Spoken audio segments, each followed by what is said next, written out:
पाणी अडवा व पाणी जिरवा अशा प्रकारची वल्गना शासनाच्या माध्यमातून केली जाते। मात्र उन्हाळ्यामध्ये जे बंधाऱ्याचे खोलीकरण रुंदीकरण व्हायला पाहिजे ते होताना दिसत नाही। 1.5 महिन्याच्या अंतरावर पाऊस काळ येत असल्याने गावातील छोटे मोठे बंधाऱ्यांचे खोलीकरण रुंदीकरण कामे होणे गरजेचे आहे। पावसाचे पडलेले पाणी हे बंधाऱ्याच्या माध्यमातून साठून राहते व त्याचे परिणाम हा जवळपास शेतकऱ्यांना होत असल्याने बंधाऱ्याची कामे होणे महत्त्वाचे आहे। शेवगाव तालुक्यात बाळम टाकळी येथे 960 मीटर लांबी असणाऱ्या देशमुख राजपुरे या मोठ्या बंधाऱ्याचे खोलीकरण व रुंदीकरणाचे काम भारत फोर्ज कंपनी पुणे यांच्या माध्यमातून बंधाऱ्याच्या जवळ असणारे शेतकरी यांच्या सहभागातून या बंधाऱ्याचे रुंदीकरण खोलीकरणाचे काम अक्षय तृतीयेच्या शुभ मुहूर्तावर ग्रामस्थांच्या व जवळपासच्या शेतकऱ्यांच्या उपस्थित कामाचे भूमिपूजन करून कामाला सुरुवात करण्यात आली। यावेळी ज्येष्ठ कार्यकर्ते, कृषी उत्पन्न बाजार समितीचे माजी सभापती रामनाथ राजापुरे, सरपंच डॉक्टर राम बामदडे, युवा उद्योजक पांडुरंग नवले, राष्ट्रीय स्वयंसेवक संघाचे सुरेश काजवे, राजेश झाजेड, मेजर बाळासाहेब शेडके, धनंजय देशमुख, रमेश शिंदे, आप्पासाहेब भाकरे आदीसह शेतकरी ग्रामस्थ उपस्थित होते। महाराष्ट्र T24 करिता जयप्रकाश बागडे, अहिल्यानगर, शेवगाव।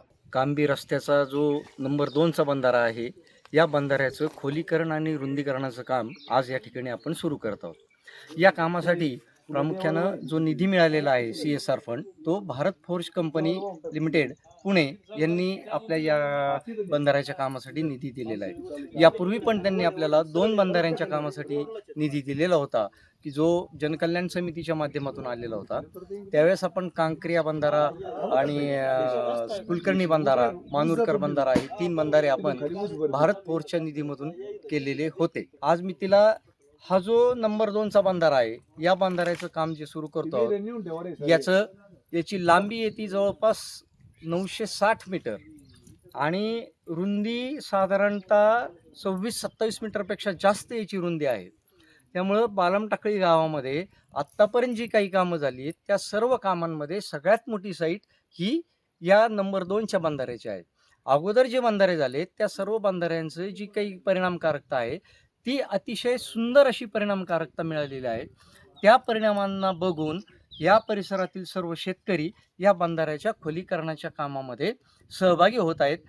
आज बाळम टाकळी गावामध्ये अक्षय तृतीयेच्या मुहूर्तावर कांबी रस्त्याचा जो बंधारा आहे त्याचं खोलीकरण आणि रुंदीकरणाचा जो कार्यक्रम आहे तो या ठिकाणी जनकल्याण समितीचे आमचे गावचे शिक्षक आदरणीय काजवे सर, त्याचप्रमाणे राजूशेठ छाजेड यांच्या मध्यस्थीने उमेशजी बालसिंग यांच्या मार्फत या ठिकाणी आज सुरुवात होत आहे।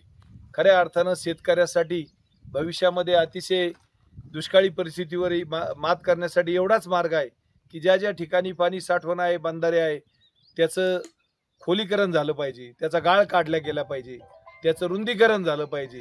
जास्तीत जास्त बंधारा रुंद आणि खोल जर झाला तर परिसरातली शेतकऱ्याला त्याचा फायदा मिळतो। आणि सरांनी पूर्वी 2012 पासून जे बाळम टाकळीमध्ये काम सुरू केलेलं आहे त्याचे रिझल्ट पाहता अतिशय चांगल्या पद्धतीनं ऑलरेडी 200-300 एकर जमीन या बंधाऱ्याखाली बागायती झालेली आहे।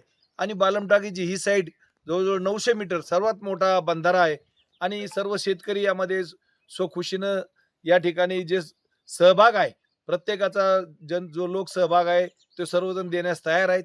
या माध्यमातून आज या ठिकाणी आपले शेतकरी मोहन बापू देशमुख यांनी 30,000 रुपयाची देणगी त्या ठिकाणी या समितीला दिलेली आहे, जी वर्गणी आहे प्रत्येकाला। मी उद्या या ठिकाणी माझी 30,000 रुपयाची देणगी देणार आहे आणि प्रत्येकानं याच्यामध्ये सहभाग घेऊन हे जे मोठं काम आहे हे सर्वांना एकत्र येऊन शेतकरी जर एकत्र आले आणि जर संघटनेला साथ दिली तर काय घडू शकतं याचा रिझल्ट आपल्याला या ठिकाणी पाहायला मिळणार आहे।